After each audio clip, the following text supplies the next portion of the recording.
Bonjour tout le monde. Pas bonsoir, mais bonjour. Je suis vraiment content d'être là. Je suis content que vous soyez là. Je ne m'attendais jamais à avoir autant de monde que ça. J'en suis ravi. Le ministère des fermiers chrétiens. Je ne vais pas vraiment me présenter, ni sur mes acolytes qui sont avec moi, autant mon épouse que les autres. On va le faire un peu à la fin. Mais je vais vous présenter le ministère de l'Association des fermiers chrétiens. Qu'est-ce que c'est? Bien oui, c'est un ministère qui annonce le message de l'Évangile. Mais on va tenter un peu de vous faire baigner un peu dedans, ce ministère-là, pour que vous puissiez comprendre, de saisir, et sûrement qu'on aimerait que vous l'utilisiez.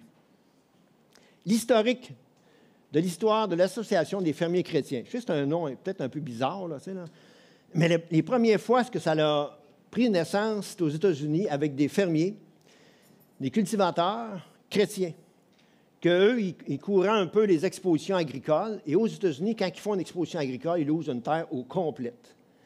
Puis là, il y a toutes sortes de compétitions, camions, chevaux et autres, puis des kiosques en abondance.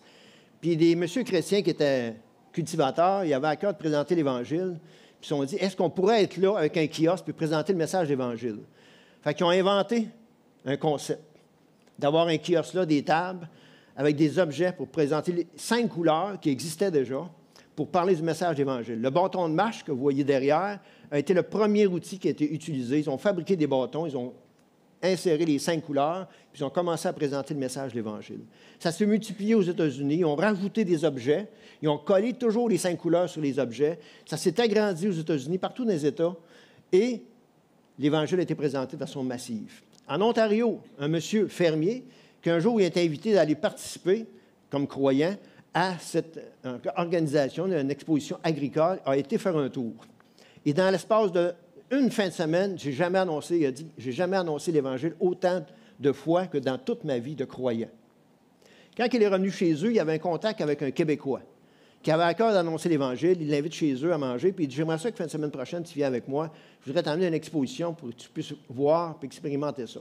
Fait qu'ils ont été, je pense, c'est dans le Maine, même chose, grosse exposition, il va là, puis lui aussi, il est emballé. Il annonce l'Évangile comme jamais qu'il l'a fait à répétition. Il revient en Ontario, puis le monsieur lui propose, ça tenterait-tu de faire ça au Québec? Bien, c'est un peu impossible. C'est en anglais, tout le matériel est en anglais. Il dit, moi, je voudrais qu'on te donne un coup de main. On va tout traduire ça en français. On change le matériel, tu pars avec ça, puis tu vas commencer à distribuer ça au Québec. C'était Sylvain Couture, son nom. Fait que lui, il a commencé à faire ça. Ça fait au-dessus de 20 ans, 20-25 ans qu'il fait ça au Québec. Ça s'est répandu partout au Québec, à différents secteurs, les petites églises qui se réunissent ensemble pour s'associer à ça, pour présenter le message de l'Évangile. Et c'est comme ça que ça a commencé. Et là, ça se répand partout au Canada. Mais la province que c'est le plus populaire, c'est encore au Québec. Dans les autres provinces, ça commence à se multiplier de plus en plus, et même dans les provinces de l'Est. Mais c'est au Québec que c'est le plus répandu.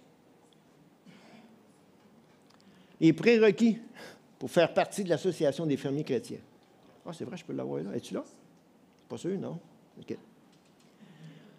Ben, on n'a pas besoin d'être fermier.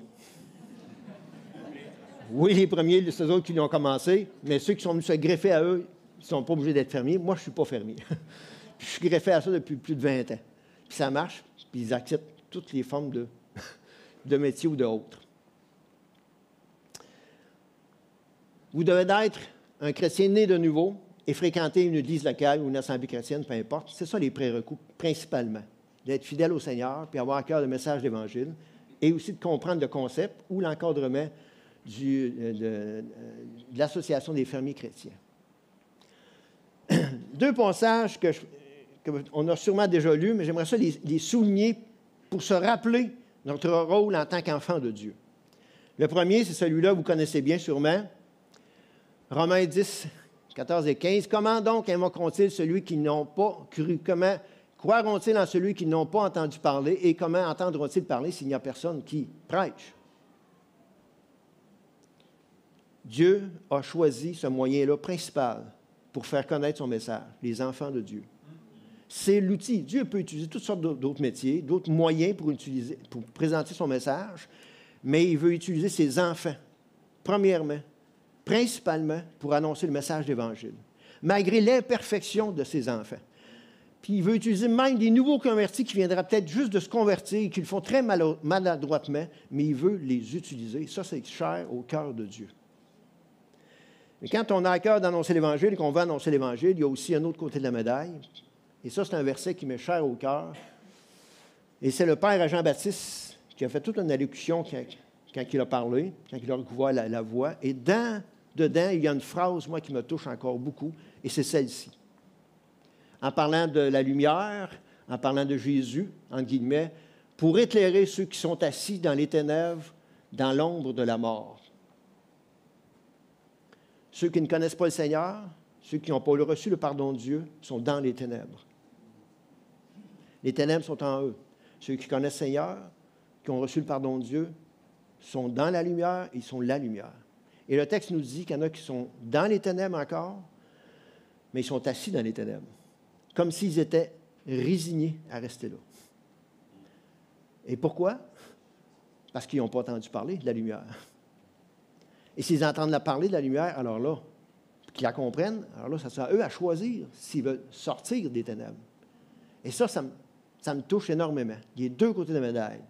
Notre responsabilité en tant qu'enfant de Dieu, mais l'état des non-croyants, qui sont dans les ténèbres, assis et résignés dans leurs pensées, dans leur philosophie, dans leurs croyances, jusqu'à temps qu'ils aient reçu une étincelle de la lumière de Dieu pour être capables de choisir.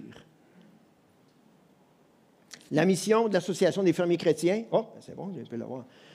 La vision, notre vision est de former des équipes de chrétiens à travers des districts ou des réseaux locaux pour partager l'Évangile dans des lieux publics d'un océan à l'autre, de tout le Canada. Ça veut dire en cours, des églises à quelque part dans un endroit donné qui s'associent ensemble, qui travaillent ensemble pour présenter le message de l'Évangile dans des endroits publics. Puis ils veulent que ces associations-là, ça soit partout au Québec, mais partout aussi au Canada, dans le même but commun d'annoncer le message de l'Évangile. C'est ça que ça veut dire. Mais aussi de former des croyants. Ce que ça prend, en gros, bien, ça prend un événement quelconque. Une exposition, expo agricole, salon de la femme, peu importe quoi, un événement quelconque. Ça prend un kiosque avec du matériel dessus. Ça prend 2 leçons de l'objet qu'on a. Et ça prend des bénévoles qui veulent participer à cela pour pouvoir annoncer le message de l'Évangile. Voilà à quoi peut ressembler une table. J'ai un petit échantillon derrière. Ce n'est pas tous les objets qu'on peut avoir, mais normalement, une table qu'on présente, ça ressemble à ça.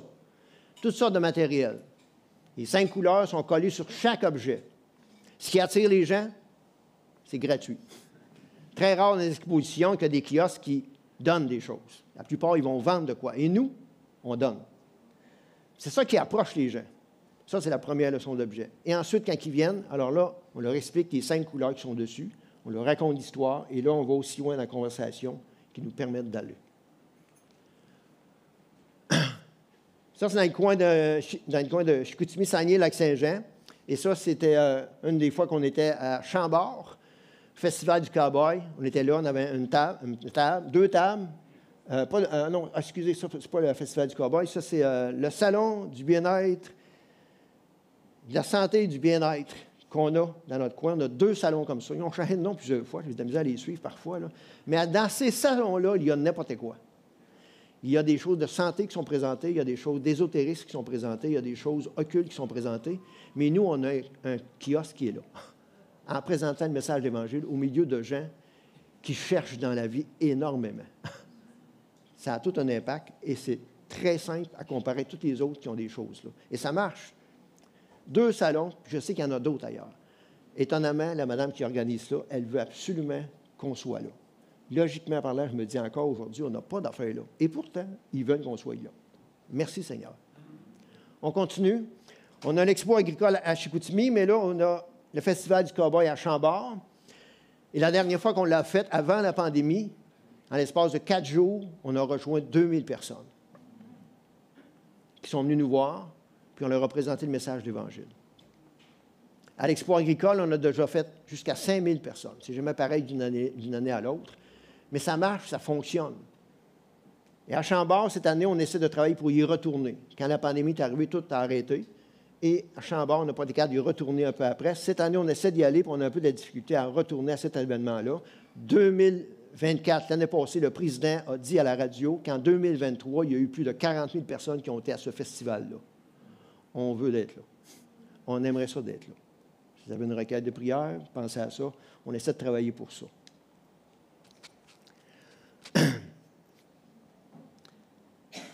faire ça, ce ministère-là, c'est ce qu'on appelle la catégorie de l'évangélisation de masse.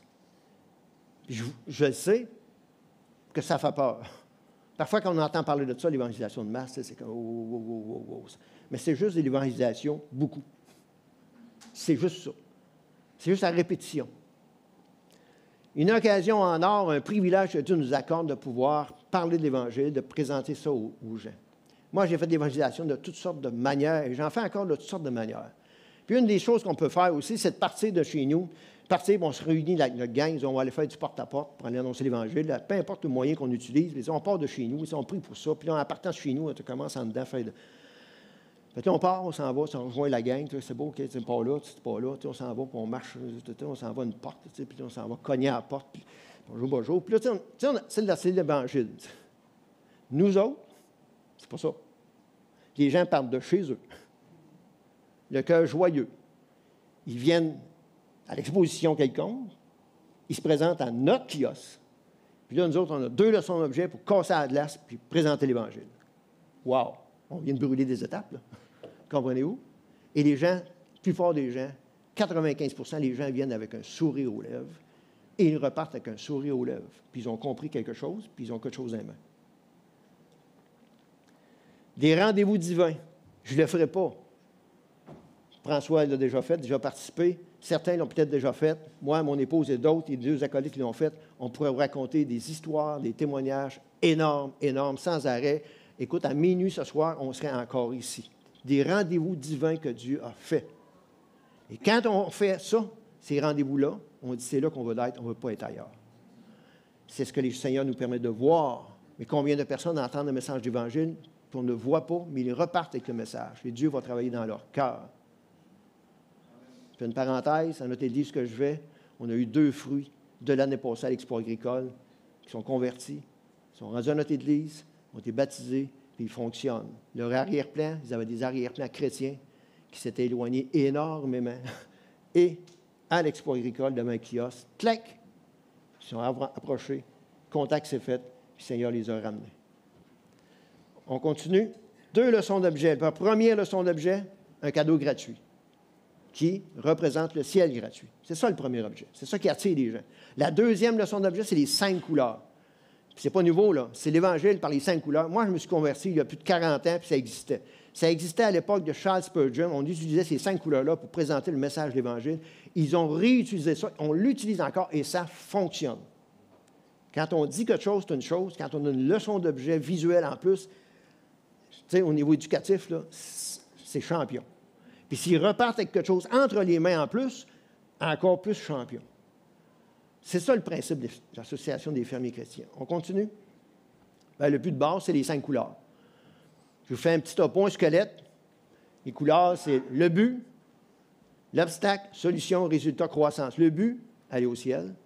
L'obstacle, nos péchés, les choses mal qu'on a faites. Solution, bien, Jésus, qui vient pour pardonner, prendre son poids, notre poids sur lui, pour qu'on puisse avoir ça au ciel. On dit oui à ça, alors le résultat, blanc. Pardonner, justifié, en présence de Dieu, garanti. Parce qu'on est bon, parce qu'on a fait des efforts, parce qu'on a... Non, parce qu'un autre a payé à notre place pour qu'on puisse avoir accès gratuitement. Dernière, croissance. Alors là, ça parle de la sanctification, et c'est ça qui nous permet de grandir dans la relation avec Dieu en attendant d'aller au ciel, d'aller rejoindre au ciel. Grosso modo, c'est ça les 5 couleurs. Hop, ça marche-tu? OK.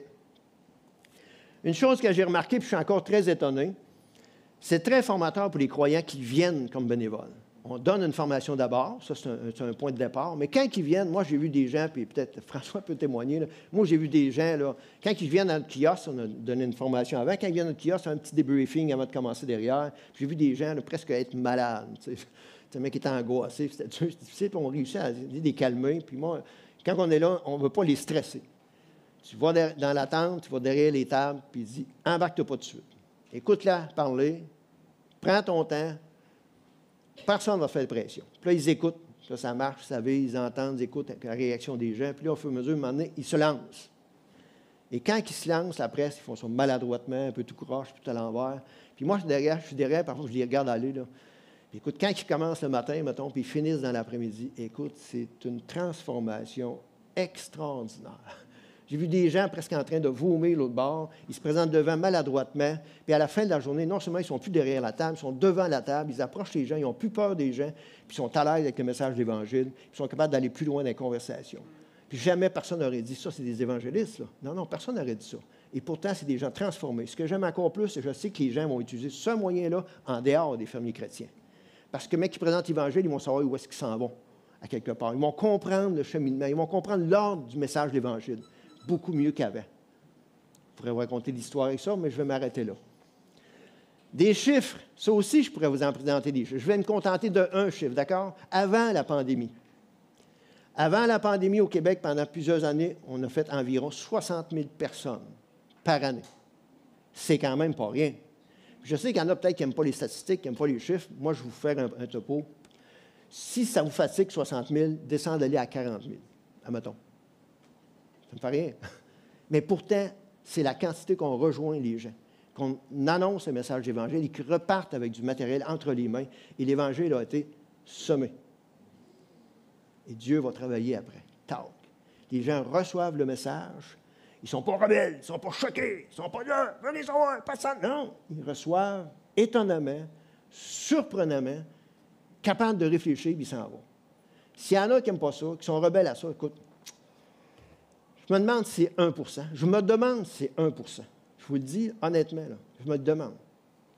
Une autre chose qui est très importante aussi, puis à tous les ans, je me rends compte, à toutes les fois que je suis dans un kiosque, que je participe à ça, c'est pas mal ça, sinon c'est plus que ça.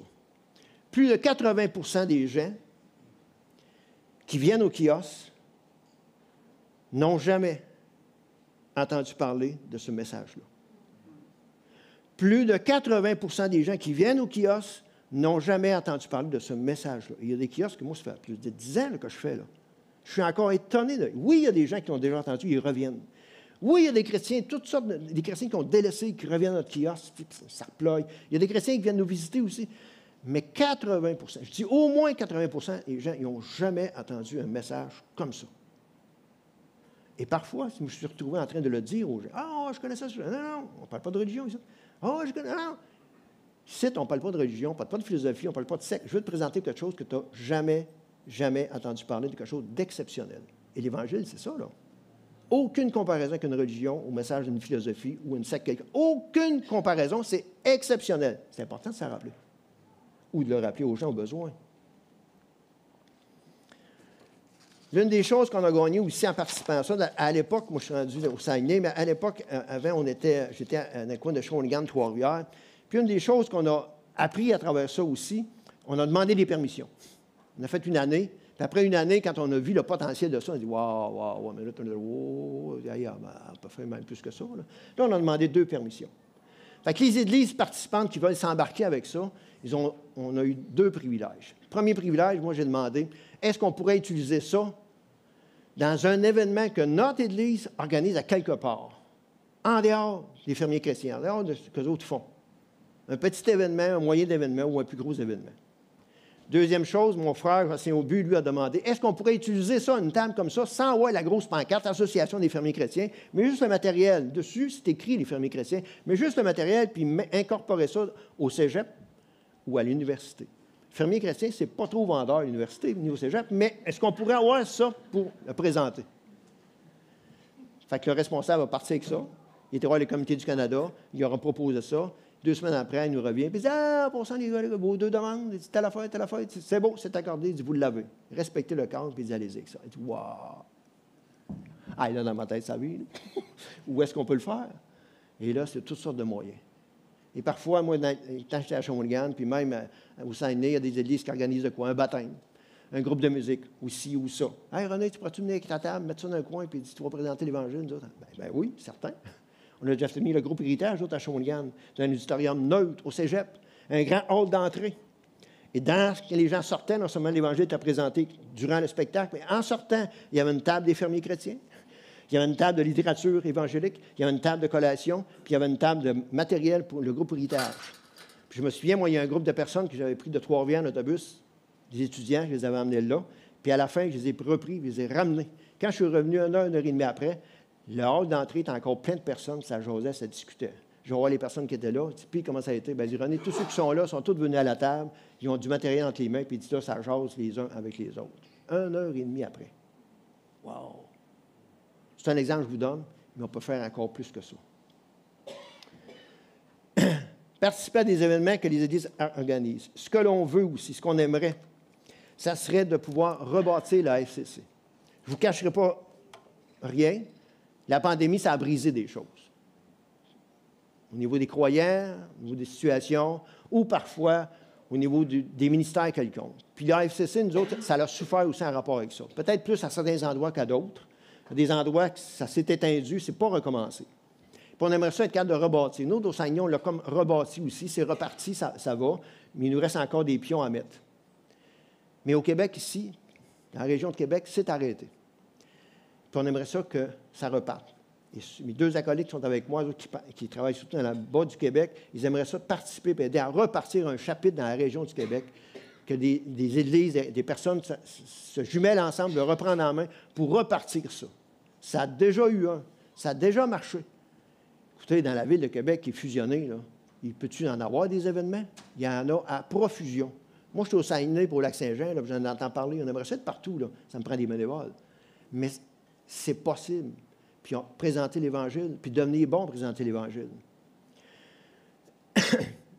On aimerait ça, repartir ça au Québec, mais aussi à d'autres endroits, d'autres régions. Ça finit un peu, je vais vous donner un cadeau à chacun. D'accord? Fait que mon épouse va circuler, puis peut-être, Martin, si tu peux aider à mon épouse pour vous donner un bracelet. Puis mes 2 acolytes, ils ont des petits pamphlets qu'on donne avec le cadeau. Ils vont les distribuer à tout le monde, d'accord? On va faire ça un peu rapidement, si on peut, là. Les 2 acolytes, comme je vous dis, ils font partie de la région du bas du Québec, puis ils ont à cœur de repartir ça dans la ville de Québec ou autour de Québec. Fait qu'ils travaillent. On était au Forum des évangélistes avec une table, on voit des contacts, des pasteurs d'église. J'ai une autre église dans le coin de l'aéroport, je ne me souviens pas la paroisse exacte. Dans le coin de l'aéroport, eux, ils sont prêts à embarquer. Puis le pasteur de ce coin-là, j'avais un candidat qui avait travaillé avec nous, qui était rendu à cette église-là. Puis ils sont venus, le pasteur, il était 7-8 dans le van, ils sont montés à Chicoutimi, à l'Expo agricole l'année passée. Ils sont venus spécialement pour voir ça. Ils ne comprenaient pas c'était quoi. Ils sont venus à l'Expo. J'étais derrière eux, je leur ai expliqué dans environ 3/4 d'heure tout le concept de l'Association des fermiers chrétiens. Je voulais vraiment qu'ils soient baignés dedans. Après, on a traversé le bord de la tente. Ceux qui travaillaient déjà dans la tente, je les ai éclairés. Ils prennent une demi-heure, allez vous promener un peu. Puis là, on va les faire pratiquer, eux. Ils ont traversé derrière la table, puis tranquillement, le matin, il y a moins de monde. Fait qu'ils ont commencé tranquillement, puis ils ont annoncé le message de l'Évangile, annoncé l'Évangile. Quand les autres sont venus, ils disent, là, tu ne le fais pas souvent, mais là, je vous l'air. Fait qu'ils ont sorti de là, tout le monde était étonné, ébahi, de voir comment est-ce que, d'une façon détendue, ils pouvaient présenter le message de l'Évangile. Puis une jeune femme qui était là, elle a dit, René, je vais être bien honnête avec toi. Là, il dit, quand je m'emmenais dans le van, c'est long le parc. Il me disait, dans quoi que je m'embarque encore? Écoute, j'en avais des papillons, ça brassait en dedans, là, ça ne va pas d'allure. Mais il dit, quand au fur et à mesure tu nous as parlé, tu as déboulé les choses, ça s'est comme calmé. Puis il dit, Puis là, quand on a commencé, je me suis lancé, j'ai dit, voyons donc, toi. Elle dit, René, je n'ai jamais annoncé l'Évangile comme ça. J'ai jamais, aussi détendu que ça, jamais. Fait que là, les autres sont prêts. Le pasteur était là, ils seraient prêts à embarquer eux aussi. Si ça recommence à Québec, ils sont prêts à embarquer dedans.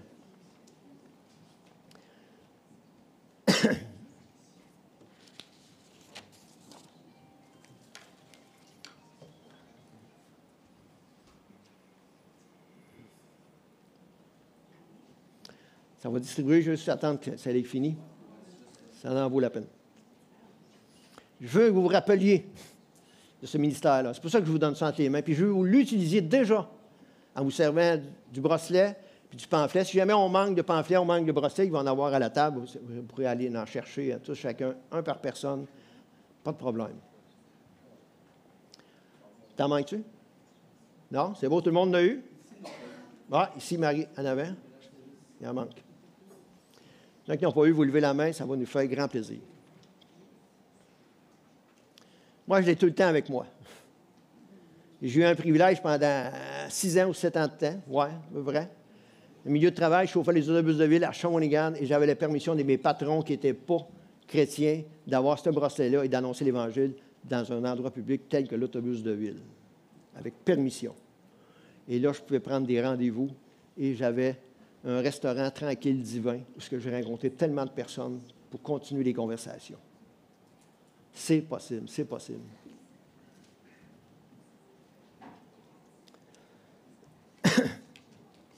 J'aimerais ça vous parler, je ne parlerai pas nécessairement de quelque chose de super nouveau, mais j'aimerais ça vous parler du message de l'Évangile.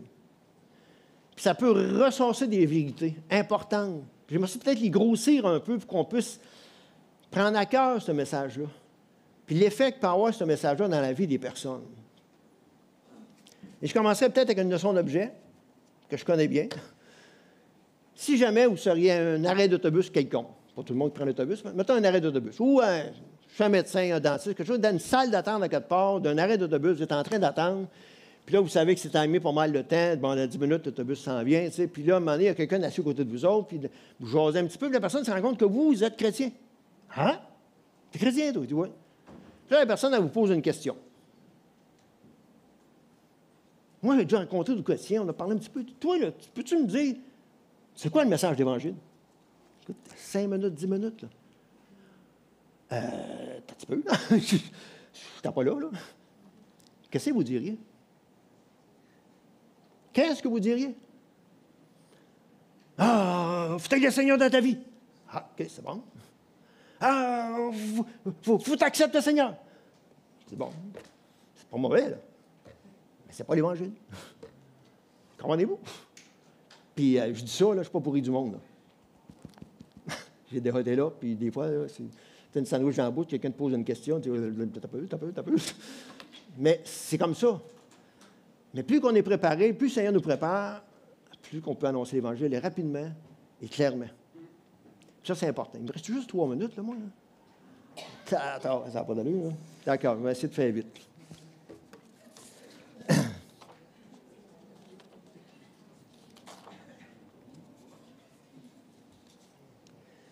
Premièrement, il faut comprendre et saisir aussi, peut-être que je peux l'avancer, on va voir ce qu'on est rendu. Saisir qu'on est influençable. Ceux qui ne savent pas, mais je vais rappeler que les 3 ennemis principaux qu'on a quand on devient chrétien, premier ennemi, on a Satan, ses acolytes qui deviennent notre ennemi, clairement, on s'en aperçoit. Ensuite, on a le monde qui ne marche pas selon Dieu. Ce sont les valeurs du monde qui se dégradent de plus en plus. C'est un autre ennemi. Et le 3e ennemi, c'est la chair qu'on a intérieurement. Notre 3 ennemis principaux. Il faut être conscient qu'on est influençable et que ces 3 ennemis-là tentent de nous influencer de toutes sortes de façons. Puis ils ne nous influenceront pas tout le temps de dire hey, fais attention, check-toi, je t'ai même massé, tu as collé une menterie, mais prépare-toi, dans 10 minutes, je reviens, puis j'essaie de coller une menterie. Pas de même, ça marche. Hein? Il ne t'avertit pas, il ne te dit pas, puis il t'influence à quelque part. Peu importe quoi, là. La musique, les amis, la famille, le sentiment, les émotions, peu importe quoi. Il faut être conscient de cela. La Bible nous parle de cela. Il nous avertit de ne pas s'égarer avec des pensées tout croche, tout à l'envers. L'apôtre Paul a dit, je ne me lasse pas de vous répéter les mêmes choses, ça l'œil salutaire pour vous autres. Et de façon étonnante, dans Galates et dans Corinthiens, qui avaient reçu l'Évangile, alors ils étaient prêts même à avoir un autre Évangile, à avoir un autre Évangile, l'Évangile de Christ. Je fais rapidement. Ils étaient déjà prêts à changer ça. On est-tu prêt à les condamner, à dire, ah, c'est les 2 de pique, eux autres. Non. Ça peut nous influencer aussi. La famille, mon père et ma mère, quelqu'un que j'aime tellement, peut-être qu'il est chrétien. Il a dit qu'il croit en Dieu. Est-ce suffisant? Ou encore dans Corinthiens. Oups, excusez, je n'ai pas laissé le temps. Si quelqu'un vient vous prêcher un autre Jésus que celui que nous avons prêché, ou si vous recevez un autre esprit que celui que vous avez reçu, ou un autre évangile que celui que vous avez embrassé, vous le supportez. C'est aussi applicable à nous autres. Puis c'est important de veiller à ça. Est-ce qu'on est en train de changer le message de l'Évangile? On est en train de transformer. Il faut que ça soit clair dans notre tête. Il faut ça. Puis si on a fait des erreurs, Dieu, on demande pardon, puis c'est nous aide à corriger ça. Mais on doit comprendre c'est quoi le message de l'Évangile. Oui, on le reçoit, puis des fois on peut le recevoir tout croche, puis le Seigneur est béni, paf, puis on se convertit, on est pardonné, sans trop soit clair, on le comprend après. Moi, j'ai compris tellement d'affaires après ma conversion. Que Jésus-Christ pour mes péchés, ici. Puis quand je regardais, c'est ça qu'il a fait quand je me suis converti. Mais moi, je me suis converti tout croche, tout à l'envers, un blasphémateur, en descendant d'une pente de ski. Je n'ai pas tout compris ça là. Et pourtant, j'étais rendu au bout de ma corde et Dieu a agi. Puis il m'a fait comprendre après. Puis je comprends encore des choses en rapport avec ça.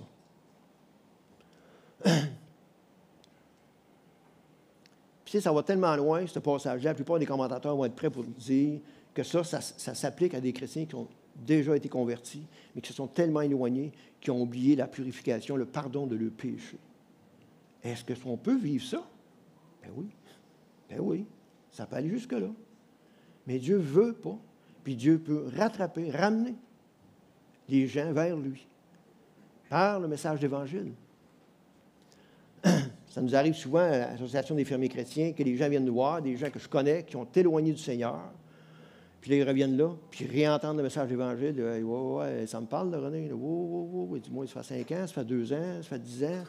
C'est sûr. Moi, je pense que là, c'est un rendez-vous. Dieu est en train de te dire, reviens. Je vais te donner l'Évangile. Je vais te donner le papier. Je vais te donner un objet que tu t'en rappelles. Alors, retourne vers le Seigneur. Il t'appelle encore. J'aimerais ça aussi mentionner quelques-unes. Le message de l'Évangile, c'est un message, la définition, c'est bonne nouvelle.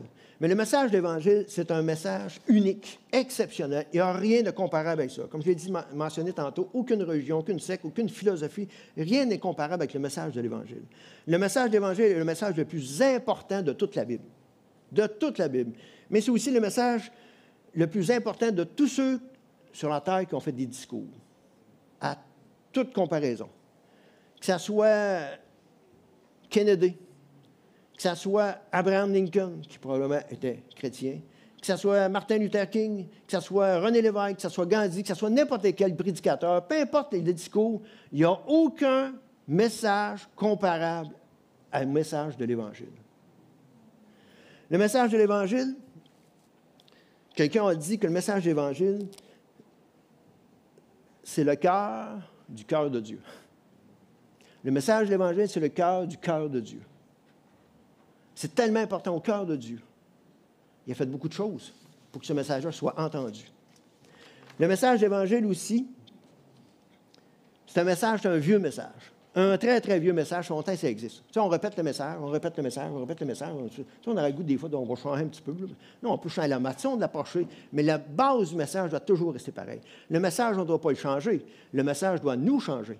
Mais nous, on ne doit pas changer le message. Mais ça risque de se faire, puis on doit veiller à ça, de toutes sortes de façons. C'est le message qui doit nous changer. Par influence, ne pas oublier qu'on est dans une guerre spirituelle. Quelqu'un a dit, entre autres, au Forum d'évangélistes, il dit des bonnes nouvelles, il y en a plein autour de nous autres. Mais en réalité, c'est plein de bonnes fausses nouvelles. La vraie bonne nouvelle, c'est le message de l'Évangile. C'est tellement puissant, le message de l'Évangile, je fais un topo pour se le rappeler, c'est le message le plus puissant qu'il y a. Pourquoi? Pour plusieurs raisons. C'est la base de la base dans la Bible.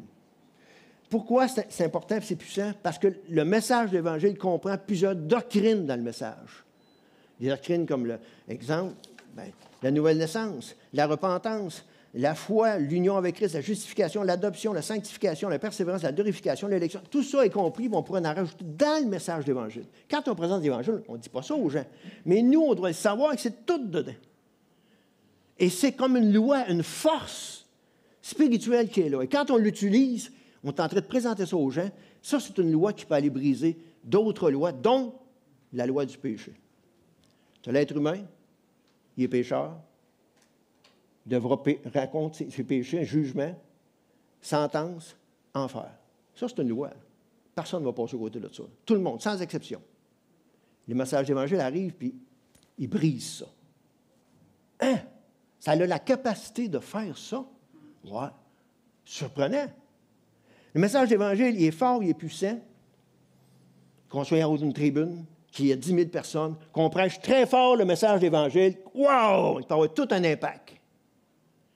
À travers un petit groupe, on est en train de discuter, jaser, discuter, puis on présente le message d'Évangile, on le décortique un peu, ça peut avoir le même impact. C'est une conversation tout seul avec quelqu'un, on échange, on discute, puis on présente le message d'Évangile, le même impact. ou encore à l'oreille de quelqu'un, sur un lit d'hôpital, à la veille de mourir, en murmurant le message de l'Évangile, il peut avoir le même impact. Quel message fait ça? Quel message peut faire ça?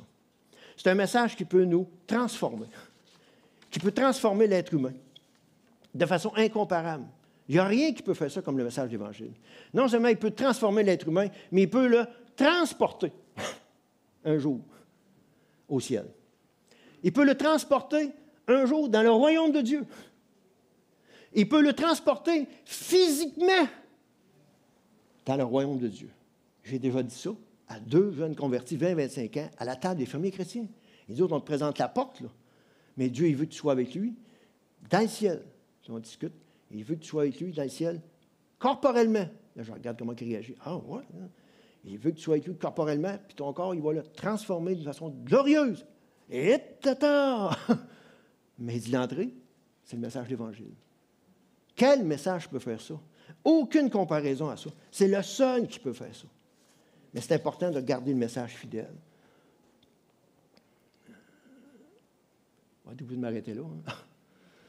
Nous sommes ouvriers avec Dieu. Okay, je donne 2 petites leçons d'objet. Je ne suis pas trop bon dessinateur, mais l'an passé, à l'église que je vais, le thème de l'année, c'était « Nous bâtissons ensemble ». Puis c'est tout un tour de force de dire ça. Je le vois un peu dans l'église ici. Là. On a tous des caractères différents, des métiers différents, des personnalités différentes et de cultures différentes. Ça, c'est un peu pareil, toutes 15 cultures dans notre église. Tout un défi de unir ensemble et bâtir ensemble. Jamais oublier que c'est Dieu.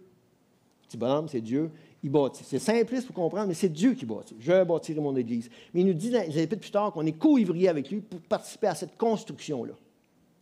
Est-ce qu'on veut participer à ça? Quand on annonce le message d'Évangile, souvent, c'est simpliste ce que je fais comme dessin, mais pourtant c'est ça. Toutes sortes de sujets avec qui on peut discuter avec les gens, là, très loin, au travail, à l'école ou ailleurs, nos voisins, tout ça. On part d'un choix, puis on essaie de travailler pour les emmener vers le message d'Évangile. Parfois, on peut être un sujet, 2 sujets, 3 sujets, mais non, il n'y a pas trop, puis on s'en va vers le message d'Évangile. C'est ce qu'on fait. On veut travailler avec ça. Seigneur, aide-nous. Mais des fois, on arrive là. Là, on a le message d'Évangile, tac, puis tout d'un coup, la personne à qui tu jases, il te pose une question, puis la question correspond au milieu du message d'Évangile. Par exemple, la personne te pose la question, « Honey, toi, l'enfer, tu crois-tu à ça? Oui. Tu essaies de patiner un peu, d'expliquer un peu quelque chose. Ah, c'est bon, ça reparlera. Bon, là, il faut comprendre qu'on n'a pas tout présenté l'Évangile. Là. Comprenez-vous? Le casse-tête, il faut qu'on le comprenne dans notre tête. Ça, c'est là, il faut dire, il faut que je reparle avec. Je te prie, Seigneur, de préparer ça pour qu'on puisse. Quand on revoit la personne, tu sais, l'autre fois, on a parlé de l'enfer. Il dit, ouais. Mais là, il dit, j'ai d'autres choses à te dire autour. Il faut comprendre ça. Savoir où est-ce qu'on s'en va pour que la conversation puisse se compléter. Ça a l'air banal, mais c'est important.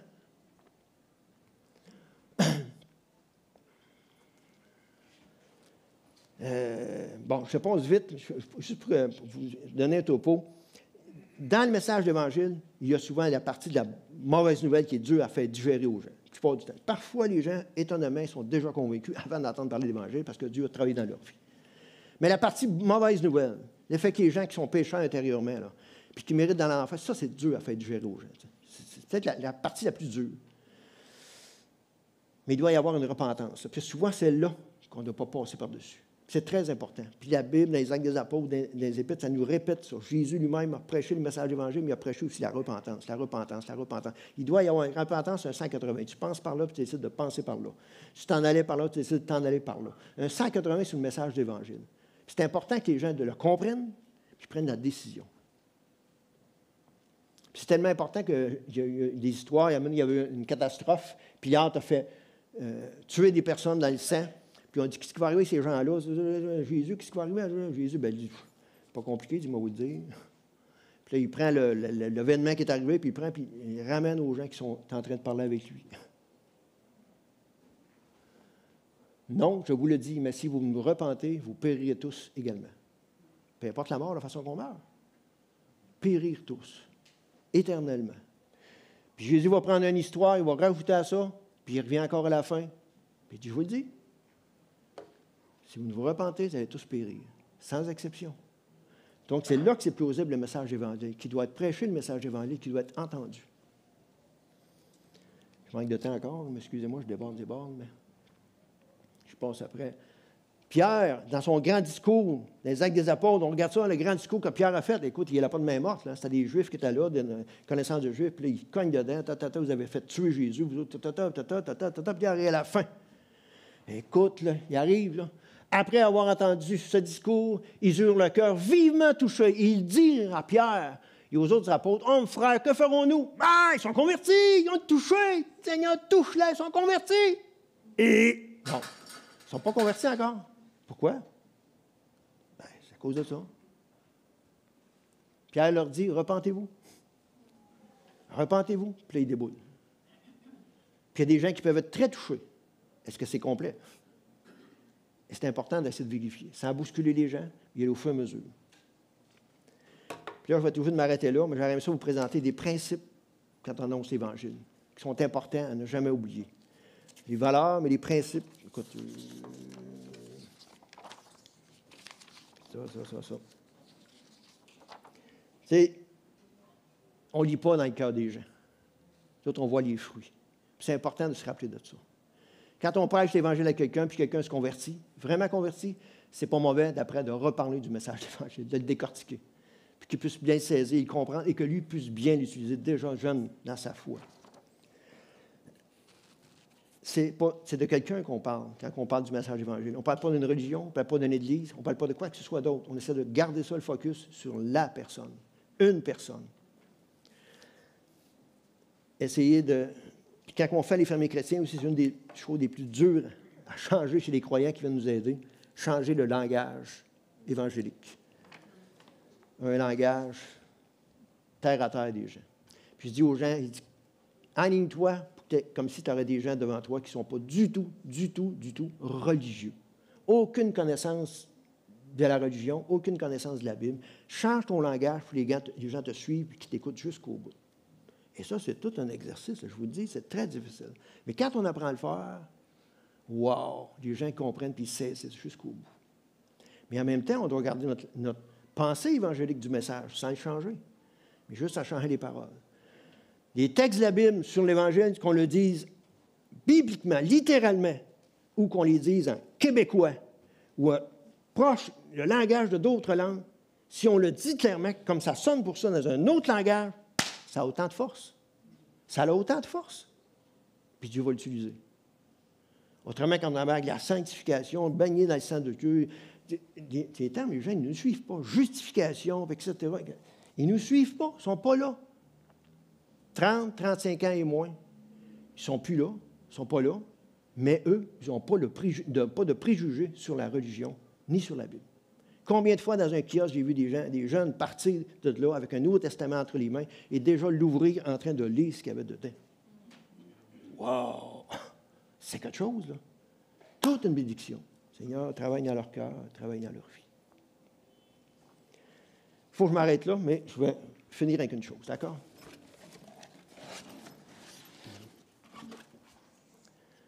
Parfois, quand on le fait, on a des bâtons de hockey qu'on utilise, des petits bâtons de hockey qui ressemblent un peu à ça.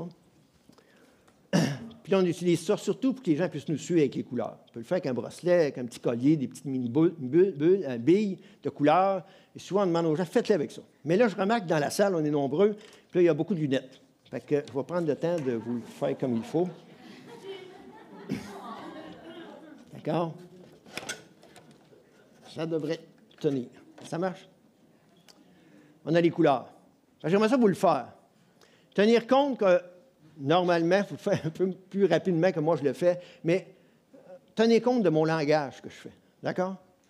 Ce que j'aime des couleurs, des 5 couleurs, c'est de façon étonnante, de façon rapide, de façon imagée, ça passe au travail du message de l'Évangile assez rapidement. Puis moi, j'ai déjà annoncé l'Évangile, toutes sortes de moyens, des objets, des ci, des ça. Tu commences avec une partie de l'Évangile, puis tu essaies d'aller plus loin. Avec une autre partie de l'Évangile, tu essaies d'aller plus loin.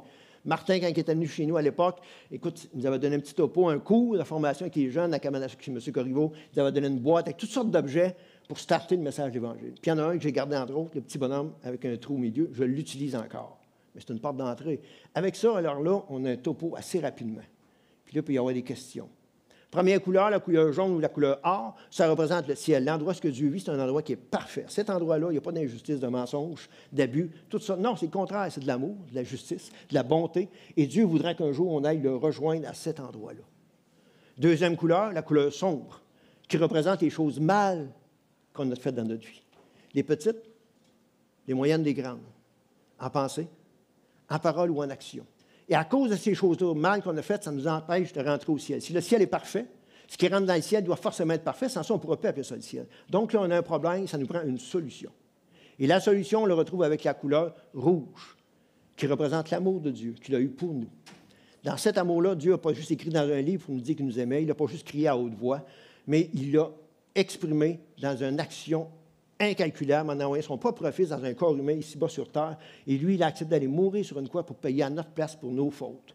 Moi, je ne peux pas payer pour ta faute à toi. Je n'ai aucune capacité de faire ça. Toi, ce n'est pas payer mes fautes à moi. Jésus avait la capacité parce qu'il était Dieu et homme en même temps. Si par la foi, je crois que Jésus a fait ça pour moi personnellement et que je lui demande pardon, non seulement il va répondre, mais il va tout nous pardonner. Il va nous nettoyer. Puis il va nous transférer sa justice parfaite. Et ça va nous permettre de rentrer au ciel. Parce qu'on va l'avoir gagné? Non. Parce qu'un autre va avoir payé à notre place pour qu'on puisse avoir accès gratuitement au ciel. En attendant d'aller au ciel avec la couleur verte, alors là, c'est comme les fermiers qui prennent soin des plantes, qui grandissent, sont vertes et en bonne santé. De la même façon, la foi qui va être déposée dans notre cœur après qu'on a été pardonné, on va pouvoir la faire grandir dans une relation avec Dieu, ce qui est différent d'une religion. Une relation personnelle avec Dieu. Et on peut faire grandir cette relation-là. 3 moyens principaux. On va pouvoir parler à Dieu dans nos mots. Et Dieu va être passionné de nous écouter. C'est une relation. Dieu est passionné, puis il veut nous parler. Et il l'a fait avec une lettre qu'il nous a écrite. La Bible, le Nouveau Testament. Dans ce livre-là, il y a la pensée de Dieu, le cœur de Dieu pour nous autres. Quand on la lit, c'est comme si on ouvrirait une lettre que Dieu nous aurait écrite. Et Dieu nous parle. Troisième moyen, quand on va rencontrer des gens qui ont reçu le même pardon ensemble, on va pouvoir apprendre à connaître Dieu de mieux en mieux jusqu'à ce qu'un jour on aille le rejoindre au ciel. Conclusion. Il y a une chose qu'il n'a pas oubliée. Le ciel, c'est gratuit. Parce que quelqu'un peut payer à notre place pour qu'on puisse avoir accès gratuitement au ciel. Si vous voulez prendre un objet sur la table, choisissez. Puis là, je demande le pamphlet, je leur donne un aide-mémoire. L'histoire que je vous ai racontée, elle est dessus. Puis il y a des références dans la Bible. Pour aller voir dans la Bible, c'est bon, ça fait réfléchir beaucoup. La porte est ouverte, là. As-tu une Bible à la maison? Ouais. Ah, lève la poussière dessus, va voir dedans. T'en as pas? Serais-tu intéressé d'avoir un deuxième cadeau? Ça nous ferait plaisir. Si tu me dis que tu ne jetteras pas, je pourrais te donner un Nouveau Testament, la grandeur que tu veux, un évangile de Jean, ça me ferait plaisir. On discute, on explique, il prend le deuxième cadeau. Est-ce qu'on peut aller plus loin dans la conversation? Tout dépend. Ça peut aller assez loin. Si ça coupe là, super. Ils repartent avec quelque chose, visuellement, audiblement, puis du matériel entre les mains. Seigneur, bénis. Je termine avec un mot de prière, puis je m'excuse pour le temps. Seigneur.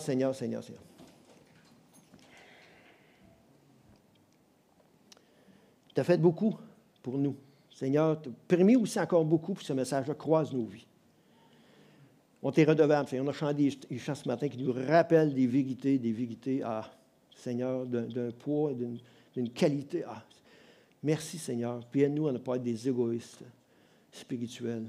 Apprends-nous, Seigneur. On veut apprendre. Prends-nous où est-ce qu'on est, comme qu'on est, fragile, faible. Et apprends-nous, Seigneur, à te servir pour transmettre ce message-là à d'autres autour de nous. Qu'on soit de mieux en mieux meilleurs, de mieux en mieux qualifiés pour cela. On te remet tout cela entre tes mains. On va te demander encore au nom de Jésus-Christ, encore aujourd'hui, ce puissant sauveur et le meilleur des seigneurs. Amen.